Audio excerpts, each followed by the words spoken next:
শান্ত পরিবেশ, পাখির ডাক, কোলাহল থেকে মুক্ত, প্রাণ ভরে অক্সিজেন, সেই সাথে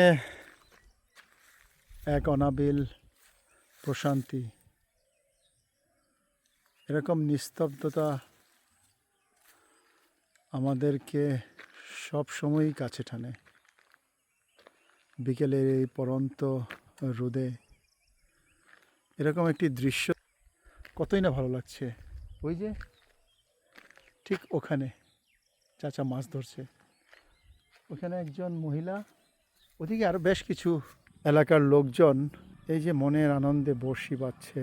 ছোট্ট একটা পুকুরের মতো লেক, শাপলা ফুল দেখা যাচ্ছে। মনে হয় মানুষজনের খুব একটা চলাচল এখানে নেই, তাই এখনও প্রকৃতিটা ঠিক আনটাচড রয়েছে। মানে আমরা এখানে পৌঁছাইনি, যার কারণে এটাকে ম্যাচ করতে পারিনি, ঠিক যেন একদম ন্যাচারাল রয়েছে। খুব ভালো লাগছে, মৃদুমন্দ বাতাস, বিকালের এই সময়টা, এই পাহাড়ি আঁকাবাঁকা পথ ধরে।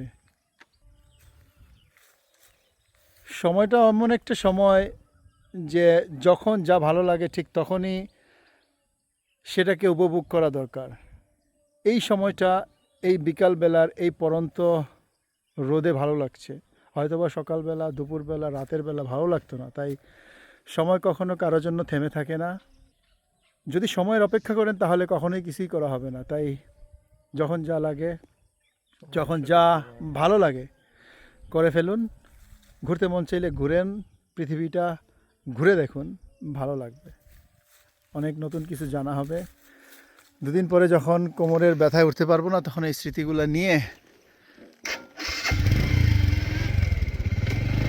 আত্মতৃপ্তি লাভ করব এবং এরকম মোটরসাইকেলে আবার আমাদের যাত্রাটা